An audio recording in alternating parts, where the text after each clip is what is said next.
अब ऑपरेशन सिंदूर में क्या हुआ, राजनाथ सिंह हमें बताते हैं। 1:05 पे इन्होंने कार्रवाई शुरू करी और आधे घंटे के अंदर अंदर 1:35 पे जो हिंदुस्तान के डायरेक्टर जनरल मिलिट्री ऑपरेशन थे, आर्मी के बड़े अफसर, उन्होंने फोन कर दिया पाकिस्तान के डीजीएमओ को बोलने के लिए कि देखिए हम बात को और बढ़ाना नहीं चाहते। हमने एयरफोर्स इस्तेमाल करी उनके टेररिस्ट इंफ्रास्ट्रक्चर के ऊपर। अगले दिन उनकी एयरफोर्स आई और हमारी मिलिट्री इंस्टॉलेशंस पे उन्होंने धावा बोला। इंडियन एयरफोर्स ने माना कि ये लड़ाई करना चाहते हैं पर हमने कुछ नहीं किया और वही बात अब फिर हो गई। एक बहुत बड़ी चीज होती है जिसको हम बोलते हैं इलेक्ट्रॉनिक वॉरफेयर, जो जैमिंग होती है कि आप दूसरे का जो है वो सिस्टम को जैम कर दें, उसको पता ही ना चले कि कोई हुक्म ही नहीं आ रहा है, कम्युनिकेशन नहीं हो रही है। कि पाकिस्तान एयरफोर्स के पास अच्छा इलेक्ट्रॉनिक वॉरफेयर थी। हम जानते हैं कि इंडोनेशिया में जो हमारे नेवी के एडवाइजर हैं शिव कुमार, उन्होंने एक सेमिनार में बताया कि हाँ हमारे प्लेन्स गिरे हैं इंडियन एयरफोर्स के, और वो इसलिए गिरे हैं क्योंकि उनके पास पॉलिटिकल हिदायत थी। सिंदूर के 4 दिन के बाद दुनिया ने ये देखा कि पाकिस्तान जो है वो हिंदुस्तान फौज का मुकाबला कर सकता है लड़ाई में, और यही कारण है। आप देखिएगा कि वो जो जनरल आसिम मुनीर है वो सब लोग उससे मिल रहे हैं। डोनाल्ड ट्रंप ने उनको लंच के लिए बुलाया और जो है वो डोनाल्ड ट्रंप बार बार बोल रहे हैं कि मैंने लड़ाई रुकवा दी। पाकिस्तान की जो आज जो फॉरेन पॉलिसी है वो सब लोग पाकिस्तान से बात करना चाहते हैं। जो इलेक्ट्रॉनिक वॉरफेयर होती है, क्योंकि बहुत बहुत बड़ी चीज होती है, आपको दुश्मन का जो पायलट है वो कुछ सुन ही ना पाए, तो उसको उन्होंने उसमें आर्टिफिशियल इंटेलिजेंस डाला, उसको एक अलग लेवल पे ले गए। ऑपरेशन सिंदूर में क्या हुआ, राजनाथ सिंह हमें बताते हैं। 1:05 पे इन्होंने कार्रवाई शुरू करी। जो 9 टारगेट थे टेररिस्ट इंफ्रास्ट्रक्चर पीओके, और पाकिस्तान में 2 टेररिस्ट इंफ्रास्ट्रक्चर के ऊपर इंडियन एयरफोर्स का इस्तेमाल किया, जो कि पंजाब में थे, वो मुरीद के और भावलपुर के अंदर। और आधे घंटे के अंदर अंदर 1:35 पे जो हिंदुस्तान के डायरेक्टर जनरल मिलिट्री ऑपरेशन थे, आर्मी के बड़े अफसर, उन्होंने फ़ोन कर दिया पाकिस्तान के डीजीएमओ को बोलने के लिए कि देखिए हम बात को और बढ़ाना नहीं चाहते। ये ज़रा और किसी तो आप बात भी नहीं बढ़ाना चाहते, और ये पहली बार नहीं हुआ है, ये पहले भी हुआ है। 2016 में भी यही हुआ था। हमने हिंदुस्तान की लोगों को बाद में बताया कि हमने कोई सर्जिकल स्ट्राइक करी है, पहले वहाँ बता दिया उसके पाकिस्तान की डीजीएमओ को कि हम लड़ाई बढ़ाना नहीं चाहते। यही कार्रवाई हुई 2019 में। हमने एयरफोर्स इस्तेमाल करी उनके टेररिस्ट इंफ्रास्ट्रक्चर के ऊपर। अगले दिन उनकी एयरफोर्स आई और हमारी मिलिट्री इंस्टॉलेशंस पे उन्होंने धावा बोला। इंडियन एयरफोर्स ने माना कि ये लड़ाई करना चाहते हैं पर हमने कुछ नहीं किया, और वही बात अब फिर हो गई। तो अब सवाल ये है कि इसमें तुलना क्या हुई। और जहाँ तक वाजपेयी का ताल्लुक है, अब उन्हीं को देख लीजिए जब वो प्रधानमंत्री थे। 2001-2002 में उन्होंने ऑपरेशन पराक्रम करा, पूरी हिंदुस्तान की फ़ौज को लगा दिया वहाँ पर पाकिस्तान की, जाइए आप बॉर्डर पे बैठ जाइए, जाके लड़ाई होगी। अब मई 2002 में कालू चक की किलिंग हुई कश्मीर के अंदर, जम्मू में, और उसके बाद प्रधानमंत्री ने अपने शायराना अंदाज में बोल दिया कि अब आर पार की लड़ाई होगी। तो लोगों को लगा अब ये लड़ाई तो ये लड़ेंगे। यहाँ पे खलबली मच गई। यहाँ साउथ ब्लॉक के अंदर जो उनके सलाहकार थे, national security adviser Brajesh Mishra, उन्होंने फ़ौरन फ़ोन किया American national security adviser Condoleezza Rice को, उनको मीटिंग से निकाला, उनसे ये दरख्वास्त करी कि देखिए आप वो बताइए प्रेसिडेंट बुश को कि जनरल मुशर्रफ से बात करें और बात को कम करें, टेम्परेचर्स को। ये सारी बात कॉन्डोलीसा राइस ने अपनी किताब में लिखी है, नो हायर ऑनर्स। तो ऐसा क्या है ये बीजेपी लीडर्स में, आप शुरू करते हैं फिर लड़ाई भी नहीं लड़ते। तो पहली बात तो ये थी कि ये मिसाल ही गलत थी, इसकी तुलना नहीं होनी चाहिए थी। अच्छा, दूसरी बात, राजनाथ सिंह ने हमें ये बताया संसद के पार्लियामेंट के थ्रू कि मोदी सरकार ने पूरी फ्रीडम दी हुई थी आर्म्ड फोर्सेस को कि आप जो है तय करिए कैसे करेंगे, क्या करेंगे, टारगेट्स वगैरह सब कुछ बताया था। पर ये भी ठीक नहीं लगता। हम जानते हैं कि इंडोनेशिया में जो हमारे नेवी के एडवाइज़र हैं शिव कुमार, उन्होंने एक सेमिनार में बताया कि हाँ हमारे प्लेन्स गिरे हैं इंडियन एयरफोर्स के, और वो इसलिए गिरे हैं। प्रवीण सुहाना ये बातें क्यों कर रहे हैं, इसका मैं क्विकली आपको बैकग्राउंड बता देता हूं ताकि आपका माइंड क्लियर रहे और फिर आपको समझ भी आए कि ये क्या कह रहे हैं। कल भारत की पार्लियामेंट का मॉनसून सेशन शुरू हुआ, जिसमें पहली बार ऑपरेशन सिंदूर की नाकामी के बाद मेंबर पार्लियामेंट इकट्ठे बैठे, ज्वाइंट सेशन हुआ। उसमें अपोजिशन ने वो कुत्तों वाली की मेरी पिछली वीडियो आप अगर देख लें तो आपको सारी कहानी वाज़ेह हो जाएगी कि क्या क्या कुछ कहा, मैंने छोटे छोटे क्लिप काट कर वहाँ पर लगाए हैं।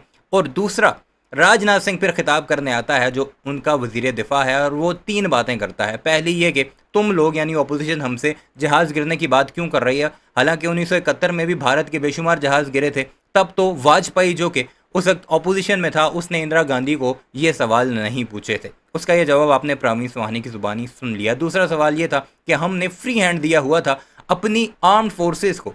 उसका जवाब भी बिल्कुल वाज़ेह है, यानी अपनी ही फ़ौज को काउंटर कर रहा था, वो झूठा साबित करने की कोशिश कर रहा था, क्योंकि डिफेंस अताशी ने वाजे किया था जकार्ता में कि हम पॉलिटिकल रिस्ट्रेंट की वजह से पाकिस्तान के दिफाई निज़ाम पर हमला नहीं कर पाए। अब बाकी ये बातें हैं वो प्रवीण सुहानी की ज़ुबानी सुने। अब होपफुली आपका माइंड क्लियर हो गया होगा, क्योंकि उनके पास पॉलिटिकल हिदायत थी कि आप जो है पाकिस्तान के एयर डिफेंस सिस्टम्स और मिलिट्री इंस्टॉलेशन पे नहीं करेंगे कुछ भी। सबको मालूम है जब भी कोई एयरफोर्स कार्रवाई करती है सबसे पहले दुश्मन के एयर डिफेंस सिस्टम को टारगेट करती है, क्योंकि सबसे बड़ा खतरा वहाँ से होता है। तो आपने बोल दिया एयरफोर्स को कि आप वो करेंगे ही नहीं। अच्छा, फिर ये एक बीजेपी के ये अंदर के पत्रकार हैं जो कि एग्जीक्यूटिव एडिटर हैं हिंदुस्तान टाइम्स के, इनका नाम है शिशिर गुप्ता। इन्होंने एक लेख लिखा है, इनको अंदर की खबरें मिलती रहती हैं, जिसमें इन्होंने जिक्र किया है कि इंडियन एयरफोर्स ने जब अपनी कार्रवाई करी थी तो उन्होंने सिर्फ जो एयर टू ग्राउंड मिसाइल्स थी, उनके नाम है स्कैल्प मिसाइल और क्रिस्टल गेज मिसाइल, क्योंकि आइडिया ये था, जो ऑब्जेक्टिव था जिसकी जिक्र कर रहे थे राजनाथ सिंह, कि हमें सिर्फ टेररिस्ट के ऊपर टारगेट करना है। तो ये एयर टू ग्राउंड थी हैवी मिसाइल की, वहाँ जाके ग्राउंड पे जाएगी। इन दोनों मिसाइल के साथ आपको थोड़ी टेक्निकल बात है कि जो फाइटर होता है उसका जो रेडार होता है उसकी कोई ज़रूरत नहीं पड़ती उसको मिड कोर्स करेक्शन देने के लिए, मतलब चलते हुए उसको करेक्शन देने की, वो ठीक जगह पे पहुंच जाए मिसाइल। क्योंकि जो दोनों मिसाइल होती हैं एयर टू ग्राउंड, उसके अंदर होता है अपना ही अंदर सिस्टम होता है जिसको बोलते हैं इनर्शियल नेविगेशन सिस्टम, या जो जीपीएस होता है वो उसके करेक्शन से टारगेट पे जाती है। अब ये शिशिर गुप्ता ने जिक्र ही नहीं किया है मीटियोर का, जो एयर टू एयर मिसाइल है, और जो खास मिसाइल है उसकी रफाल की, उसका जिक्र ही नहीं है। तो क्यों नहीं है? क्योंकि जो मीटियोर मिसाइल है वो एयर टू एयर मिसाइल है। इसका मतलब वो लड़ाई करनी है आपको पाकिस्तान एयरफोर्स के साथ। इस मिसाइल के लिए जो फाइटर होता है उसके रडार को ऑन करना पड़ता है मिड कोर्स करेक्शन के लिए। तो इसका मतलब है कि आपका जो रडार था वो भी ऑन नहीं था। अगर ये गलत है, आप मीटियोर ले गए थे, तो फिर मैं अपनी गलती मान लूँगा, राजनाथ सिंह ये क्लैरिफाई करें पार्लियामेंट के अंदर। अंदाज़ा लगाइए आप कि इनके जहाज़ों के साथ, इनकी रिपोर्ट के मुताबिक, जो भारतीय जनता पार्टी का एक जर्नलिस्ट है, कि उनकी एयरफोर्स के पास, इवन के रफ़ाइल के पास भी मीटियोर मिसाइल भी इंटैक्ट नहीं था उनके जहाज़ों के साथ, जो अगर कोई ख़तरा आता है पाकिस्तान की तरफ से तो उसे काउंटर कर सके। ये हालात हैं इनकी एयरफोर्स के, और मुकाबला इन्होंने क्या करना है, हमने चीन से लड़ना है जी, जिसके 66 स्क्वाड्रंस हैं और 5th जनरेशन वो बना चुका है और छट्टे पे वो काम कर रहा है। कि क्या ये बात सही है कि गलत सही बात है? क्योंकि ये तो बहुत ही गलत बात है अगर आप इंडियन एयरफोर्स को इस पे पाबंदी लगाएंगे कि आप सब एयर डिफेंस सिस्टम पे अटैक नहीं करेंगे, मिलिट्री इंस्टॉलेशन पे अटैक नहीं करेंगे, और ये जो है ये मीटियोर का जिक्र ही नहीं कर रहा है शिशिर गुप्ता। तो ये तो एक बहुत सीरियस मामला है जिसके बारे में ये क्लैरिफिकेशन करनी चाहिए, क्योंकि ये हमारी एयरफोर्स की, इंडियन एयरफोर्स की मोराल के बारे में बात है। ये क्लैरिफिकेशन रक्षा मंत्री को करनी चाहिए। अच्छा, अब बात हो रही है कि क्यों ऑपोजिशन पूछ रही है प्लेन्स के बारे में, बाकी और क्यों नहीं पूछ रही? देखिए, उसका भी एक कारण है। कारण ये है, अब जैसे बहुत सारी रिपोर्ट्स आ रही हैं यहाँ पर कि जो जो हमने कमज़ोरी देखी थी सिंदूर में, अब हम उस सबको भर रहे हैं। जो चीज़ें हमें चाहिए, कुछ हमें गन्स चाहिए, कुछ हमको ड्रोन्स चाहिए, वो सब करो, आप भर लीजिए, 6 महीने में आप रेडी हो सकते हैं। पर जो एयरफोर्स है उसको बहुत वक्त लगेगा रेडी होने के लिए। उसका कारण क्या है कि जैसे कि पाकिस्तान एयरफोर्स ने अपना एक ब्रीफिंग दी थी अगले दिन, जिसमें बताया कि अब हमारा एक सिस्टम है जो कि मल्टी डोमेन ऑपरेशन है, उस तरीके से हम अब ये काम कर रहे हैं। क्योंकि अब जो मिसाइल्स होती हैं वो दूर की मिसाइल्स होती हैं, उसमें नज़दीक की नहीं होती, उसको बोलते हैं हम बियॉन्ड विजुअल रेंज मिसाइल्स।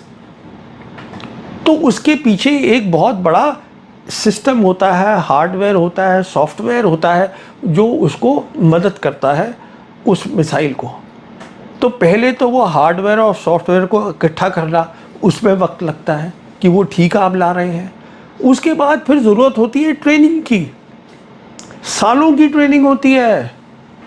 ये काम अचानक नहीं हो जाता, इसलिए एयरफोर्स जो है हिंदुस्तान और पाकिस्तान के बीच में जो ये करेगी वो बहुत इंपॉर्टेंट होगा और उसमें वक्त लगेगा ट्रेनिंग का।